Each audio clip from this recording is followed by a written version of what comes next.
Hello students, welcome back. Coming to the finest and easiest way to learn the concept of physics. This is lecture number 2.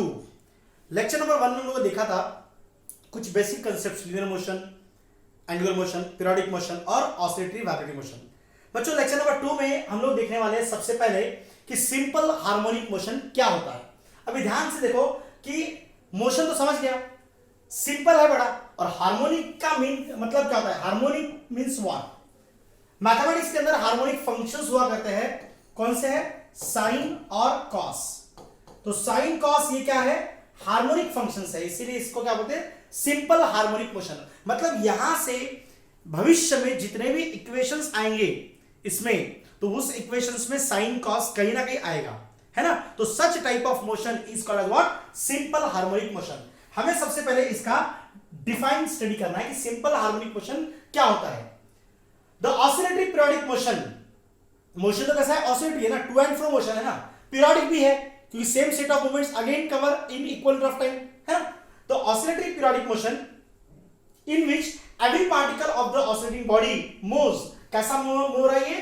ये move रहा है to and fro about its mean position along a certain fixed path. Okay, ध्यान दीजिएगा, ये एक fixed path है. Okay, this is extreme position A and this is extreme another B. इसका ये सेंटर है. ओके, तो इसे कहते हैं क्या? Mean position. पहले कुछ चीजें क्लियर कर लेते हैं कि मीन पोजीशन क्या होता है. ओके बच्चों, इस सेम पाथ के ऊपर, इस स्ट्रेट लाइन के ऊपर मीन पोजीशन वो पोजीशन होती है कि जहां पे पार्टिकल का डिस्प्लेसमेंट मतलब उसका वैल्यू x का वैल्यू कितना? 0.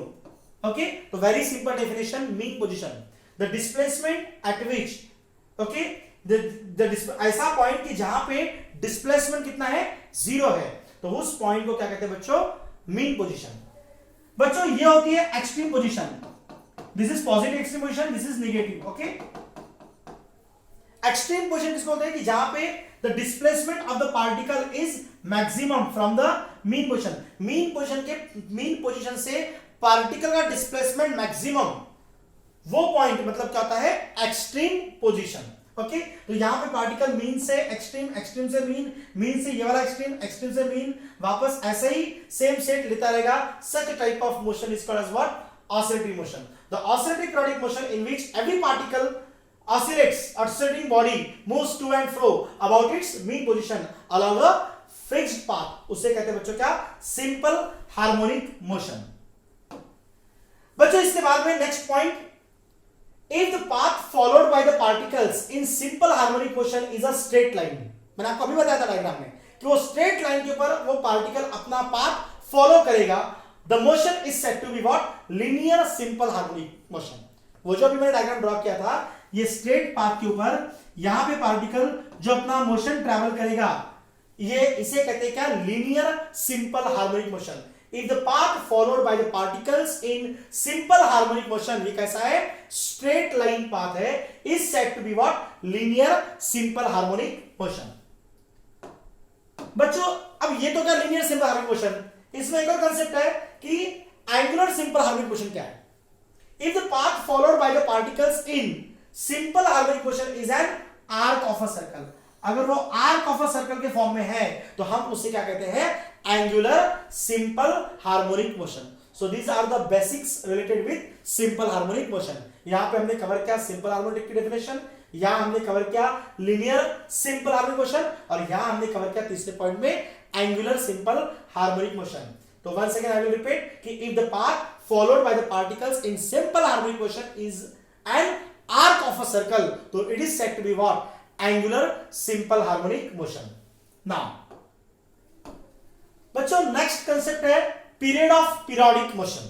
Now क्या कहा देखो इसके अंदर? the smallest interval of time after which to and fro motion is repeated is called its period of periodic motion. Okay, period of periodic motion क्या है? कि जब टू एंड फ्रो मोशन जो कवर कर रहा है वो सबसे छोटा time, the smallest interval of time after which to and fro motion क्या होगा? रिपीट होगा. क्या होगा? रिपीट होगा. मतलब जहां से उसने जर्नी स्टार्ट किया, वापस जाके अपने का जर्नी पे आ गया, टू एंड फ्रो मोशन एक मोशन का कवर हो गया. तो ये कवर करेंगे जो स्मॉलेस्ट इंटरवल ऑफ टाइम लग रहा है, that is what? Period of periodic motion. Frequency of periodic motion क्या है? Very simple. Number of oscillations completed per unit time. पर यूनिट टाइम में मतलब पर सेकंड वो पार्टिकल, वो बॉडी कितने ऑसिलेशंस कवर कर रही है, तो उसे कहते हैं क्या बच्चों, फ्रीक्वेंसी ऑफ पीरियोडिक मोशन। मतलब एक सेकंड के अंदर वो कितने बार टू एंड फ्रो मोशन, कितने ऑसिलेशंस कवर कर रहा है, that is what, frequency. Frequency को जनरिक ये भी कहा जाता है कि it is the reciprocal of time period, reciprocal of time period. मैं आपको समझाता हूं, देखो बच्चों, एक ऑसिलेशन मतलब मैं कहता हूं कि टी टाइम के अंदर, पीरियोडिक टाइम के अंदर उसने एक ऑसिलेशन कवर किया, पीरियोडिक टाइम के अंदर उसने एक ऑसिलेशन कवर किया। यहां मैं कह रहा हूं कि नंबर ऑफ ऑसिलेशंस कवर किया उसने एक सेकंड के अंदर, टी सेकंड के अंदर एक ऑसिलेशन कवर किया, नंबर ऑफ ऑसिलेशंस कवर करता है वो 1 सेकंड के अंदर। Is it clear? तो यहां से इसको क्रॉस करेंगे, क्रॉस करने के बाद में t इंटू एन, 1 इंटू 1, तो यहां से n आ जाएगा आपका 1/t। This is the basic frequency. इस ये क्या होता है, it is the reciprocal of time period. बच्चों समझ में आया? तो very simple definition, frequency of periodic motion कि the number of oscillations completed per unit time is called the frequency of the periodic motion. That's it. बच्चों next concept देखेंगे कि concept of restoring force in a spring mass oscillator. Concept of किसका, restoring force का concept. Restoring force मैंने आपको previous lecture में बताया था कि इंटरनल फोर्सेस डेवलप होते हैं बॉडी के अंदर, जो बॉडी को वापस which brings back to the original position. बच्चों स्प्रिंग मास ऑसिलेटर क्या है, देखो यहां पे मैंने एक स्प्रिंग लाया, उसको कनेक्ट किया और आप देख सकते हो कि यहां पे एक मैंने ब्लॉक कनेक्ट किया, m be the mass of the block, जो कि फिलहाल में इक्विलिब्रियम पोजीशन पे है। कंसेप्ट को अच्छे से समझ के लो, ये फिलहाल में मीन पोजीशन पे, इस पे कोई मतलब रिलैक्स रेस्ट पोजीशन के ऊपर है, इक्विलिब्रियम कंडीशन के अंदर है। ओके, अगले डायग्राम में मैंने क्या किया कि इसको, इस बॉब को डिस्प्लेस किया, इसके मीन पोजीशन से इसके इक्विलिब्रियम पोजीशन को दूर डिस्प्लेस किया, स्ट्रेच किया इसको।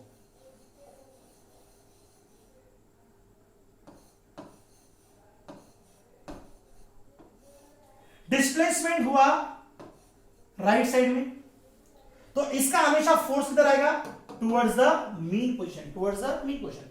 क्योंकि इसमें जैसे मैंने इस ब्लॉक को एक्सटेंड किया, डिस्प्लेस किया, इस स्प्रिंग के अंदर क्या हुआ, इंटरनल फोर्सेस डेवलप हो गए, जो इस बॉब को वापस से which brings the bob back to the original position. तो यहां पे ये कंसेप्ट तो क्लियर हो गया कि force is directly proportional displacement, जितना ज्यादा डिस्प्लेसमेंट उतना ज्यादा क्या रहेगा, फोर्स रहेगा। Negative sign indicates that force and displacement are always oppositely directed. समझाया था मैंने आपको लेक्चर नंबर 1 में, देखना अच्छे से। अब यहां पे देखो तीसरी कंडीशन में ये इक्विलिब्रियम होगी, यहां पे मैंने इसको आगे डिस्प्लेस किया, अब इसको मैं कंप्रेस करूंगा। मैंने क्या किया, इसको कंप्रेस किया, कंप्रेस किया तो भी अंदर क्या हुए, फोर्सेस डेवलप हो गए, इंटरनल फोर्सेस। अब डिस्प्लेसमेंट हो रहा है राइट साइड में, तो इसका फोर्स किधर रहेगा, उसके अपोजिट डायरेक्शन में, है ना। ये फोर्स क्या करेगा, वापस इस स्प्रिंग को बैक ले जाएगा, बैक ले जाकर इसमें वापस क्या गया, वाइब्रेशंस। यहां भी यही हो रहा था कि डिस्प्लेसमेंट राइट में जा रहा था, फोर्स लेफ्ट में आया, फिर ये अंदर आएगा, फिर आगे पीछे टू एंड फ्रो मोशन लेता रहेगा कंटिन्यूअसली, क्योंकि उसके पास में क्या है, मास है, ब्लॉक है, मास है, मतलब सिस्टम शुड पजेस इनर्शिया, और उसके वजह से to and fro motion continuous लेते रहेगा। और यहां भी सेम चीज होने वाली है, तो सेम कंसेप्ट यहां पे आया कि force is directly proportional to what, displacement. Negative sign indicates that both are always oppositely directed. So this is the important concept of restoring force in a spring mass oscillator. तो हर situation में क्या हो रहा है, restoring force develop हो रहा है। Restoring force मतलब क्या, वो इंटरनल फोर्स डेवलप हो रहा है, जो बॉब को, सॉरी, जो इस ब्लॉक को back to the original position लाने में मदद करेगा। Is it clear? So this is the most important concept. Now बच्चों इसके बाद में हम लोग आगे बढ़ेंगे, तो force acting on a particle to bring it back to the original position. Very simple definition. Okay, the force acting on a particle to bring back to the original position. या फिर हम ऐसा भी बोल सकते हैं कि internal forces develop in the body which brings back to the body to the which brings back to the original position is called as restoring force। या फिर सिंपल लैंग्वेज में यहां तो मैंने लिखा ही है the force acting on a particle to bring it back to the original position known as restoring force. Next concept पे जा रहे हैं लोग, लीनियर सिंपल हार्मोनिक मोशन। समझ के लो, लीनियर मतलब if the path followed by the particle कैसा स्ट्रेट लाइन पे वो पाथ मतलब to and fro motion perform कर रहा है, that is what linear simple harmonic motion. Harmonic क्यों बोला? क्योंकि इसके अंदर साइन और कॉस आने वाला है। बहुत सिंपल है, लीनियर मतलब क्या है? स्ट्रेट लाइन के ऊपर है। तो डेफिनेशन एक बार समझ लो अच्छे से।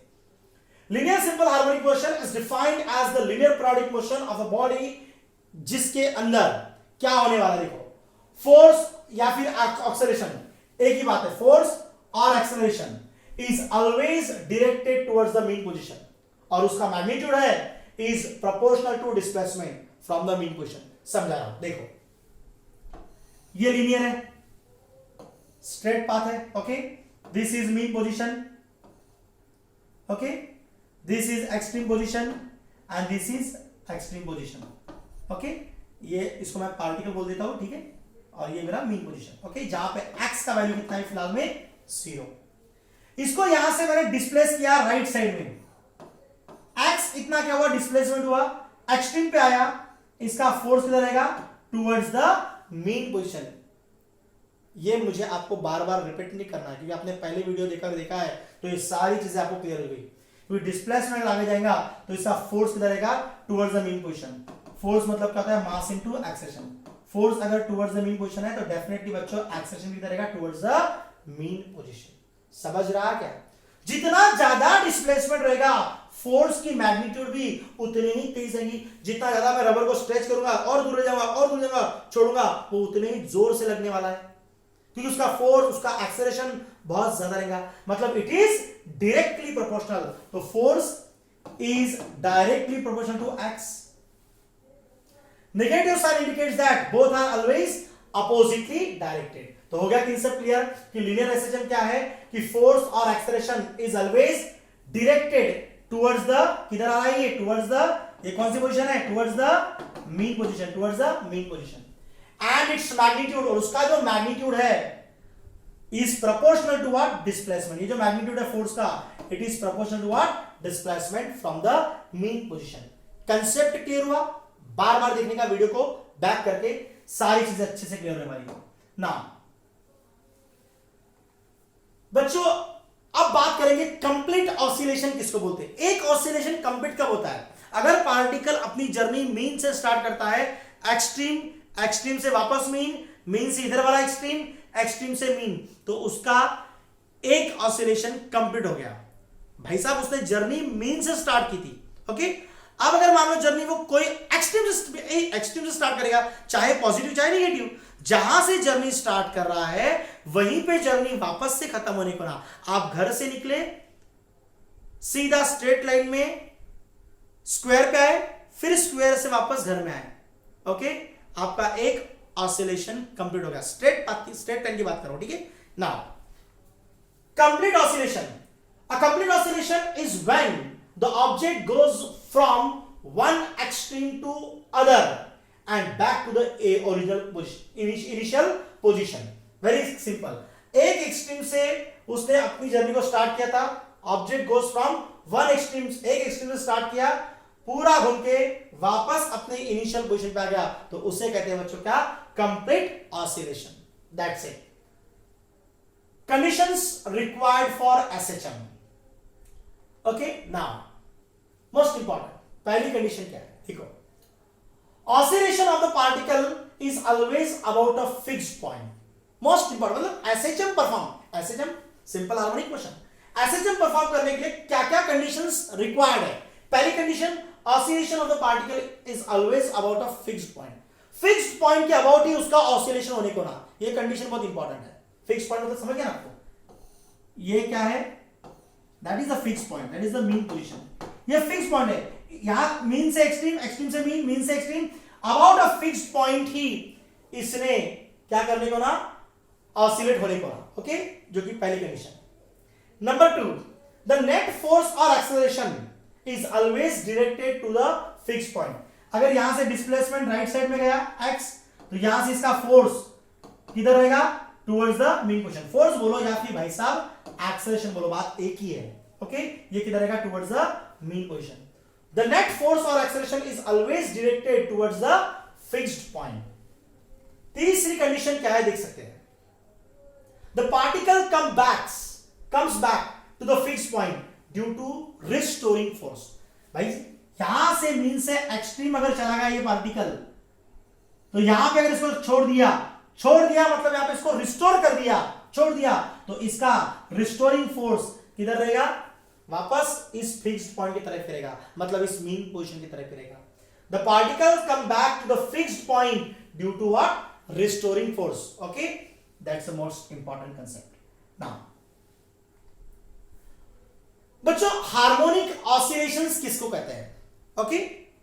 Now harmonic oscillation is that oscillation which can be expressed in terms of single harmonic function, okay। most important है, ध्यान से समझना। हार्मोनिक ऑसिलेशन किसको, मैंने तो आपको पहले ही समझाया था ये वीडियो स्टार्ट करने से पहले। हार्मोनिक मतलब क्या, कि जिसके अंदर साइन कॉस फंक्शंस आएंगे, ओके। तो ये एक ऐसा ऑसिलेशन है कि इसके अंदर which can be express in terms of single harmonic function, मतलब यहां पे सिंगल हार्मोनिक फंक्शन का ही यूज होने वाला है। तो ऐसे ऑसिलेशन को हम लोग क्या कहते हैं, हार्मोनिक फंक्शन, हार्मोनिक ऑसिलेशंस। जैसे कि x इज इक्वल टू, क्योंकि ये इक्वेशन मैं आगे डेवलप करने वाला हूं, अभी फिलहाल बता रहा हूं आपको, x is equal to a sin omega t। इस इक्वेशन के अंदर a की फंक्शन आया, या फिर x is equal to what, a cos omega t।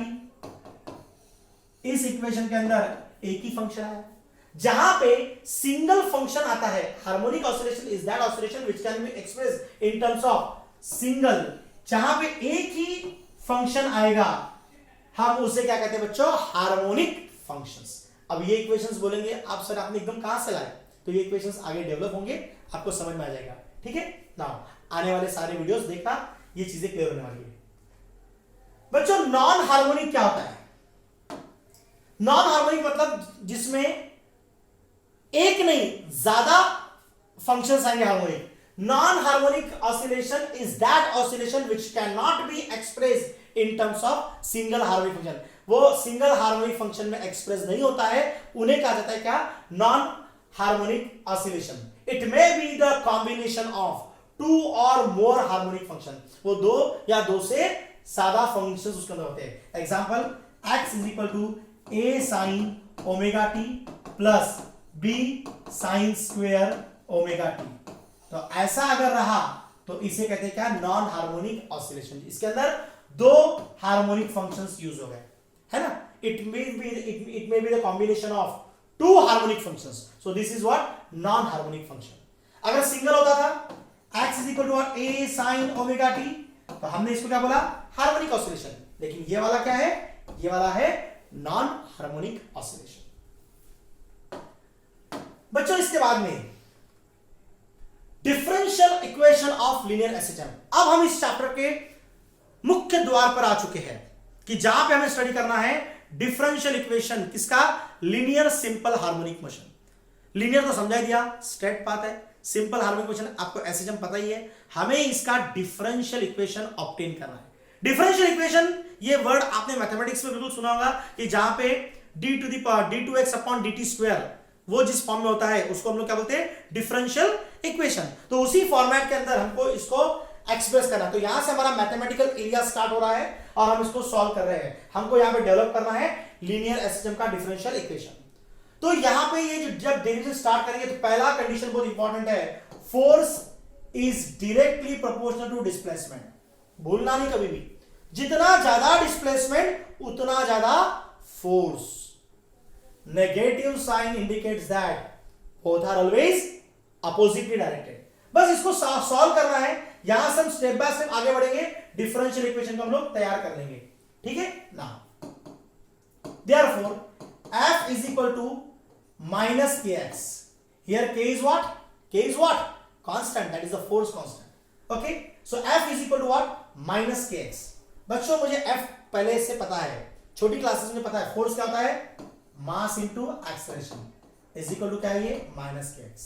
यहां से m जाएगा इसके डिवाइड में, तो a इज इक्वल टू क्या आएगा, माइनस के by M into what, x. बिल्कुल स्टेप बाय स्टेप ध्यान देना और नोट डाउन करते चलो, ताकि आपके पास में पूरा थ्योरेटिकल मटेरियल तैयार हो जाए। बच्चों एक्सेलरेशन क्या आता है, यस बोलते जाओ, yes what, rate of change of velocity, मतलब dv upon dt, okay, is equal to what, minus के by M into what, X. यहां से डी बाई डी टी लेता हूं मैं बाजू में, ये जो v है वेलोसिटी, वेलोसिटी क्या होता है, displacement upon time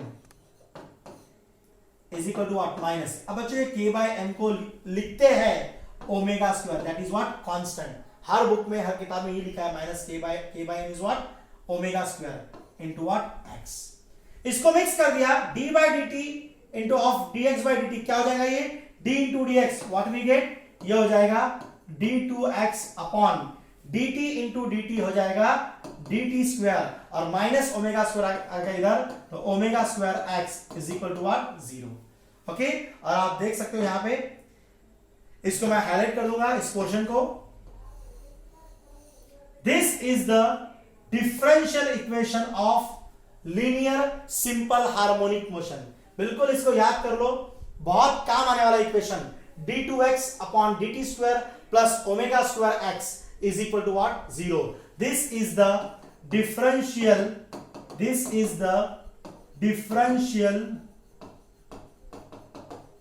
equation of simple harmonic motion.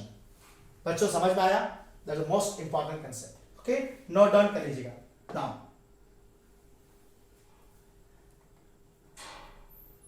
ये उसका बेसिक पार्ट था, force is directed towards the mean position, और उसका magnitude is directly proportional to the displacement of the body from the mean position. Okay, so thank you so much for watching the video. इस video को आप वापस से repeat करके तब तक देखो जब तक ये सारी चीजें आपको क्लियर ना होती है। ओके, यहां से और आगे वीडियोस में हम इस सीरीज को कंटिन्यू करते हैं। Okay, so see you, bye bye.